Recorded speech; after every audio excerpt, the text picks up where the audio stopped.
Hello అండి, అందరికీ నమస్కారం అండి. ఫ్రెండ్స్, మనకి ఇప్పుడిప్పుడే మరొక బ్రేకింగ్ న్యూస్ అప్డేట్ అయితే రావడం జరిగిందండి. అది కూడా 18 ఏళ్ళు దాటిన మహిళలకు ప్రతి నెల ₹1000 ఇప్పుడే మనకొక బ్రేకింగ్ న్యూస్ అప్డేట్ అయితే రావడం జరిగిందండి. అయితే ఇందుకు సంబంధించిన పూర్తి వివరాలైతే తెలుసుకుందామండి. వీడియో ఎక్కడ స్కిప్ చేయకుండా చూడండి ఫ్రెండ్స్. ముఖ్యంగా వీడియో నచ్చినట్లయితే లైక్ చేయండి ఫ్రెండ్స్. ఇక వివరాలైతే తెలుసుకుందాము.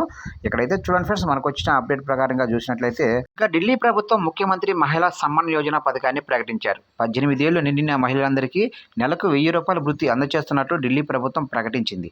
ఢిల్లీ ఆర్థిక మంత్రి అసితి 76 కోట్ల బడ్జెట్ను సభలో సమర్పించింది. ఈ పథకం కోసం 2000 కోట్లు కేటాయిస్తున్నట్లు తెలిపారు.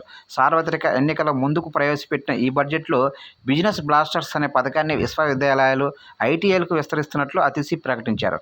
అయితే ఇప్పటి వరకు ఈ పథకాన్ని స్కూళ్లలో మాత్రమే అమలు అయితే చేస్తున్నట్లు చెప్పారు. G20 సన్నాహాల్లో భాగంగా గత ఏడాది ప్రభుత్వం మొత్తం 9 పథకాలను ప్రవేశపెడుతూ 78,000 కోట్ల బడ్జెట్ను ప్రకటించింది.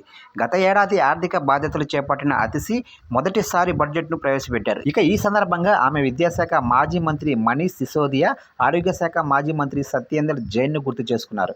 విద్య, ఆరోగ్య రంగాలకు ఒక రూపునివ్వడంలో వీళ్లు విశేషంగా కృషి చేసినట్లు తెలిపారు.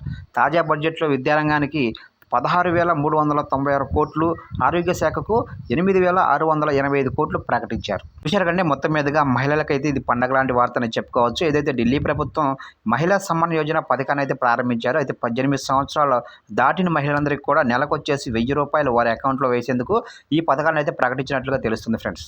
చూశారు ఫ్రెండ్స్, అప్డేట్ నచ్చినట్లయితే లైక్ చేయండి. ఇలాంటి ముఖ్యమైన అప్డేట్స్ కోసం ఇప్పుడే మన ఛానల్ని సబ్స్క్రైబ్ అయితే చేసి ఫాలో చేయండి ఫ్రెండ్స్.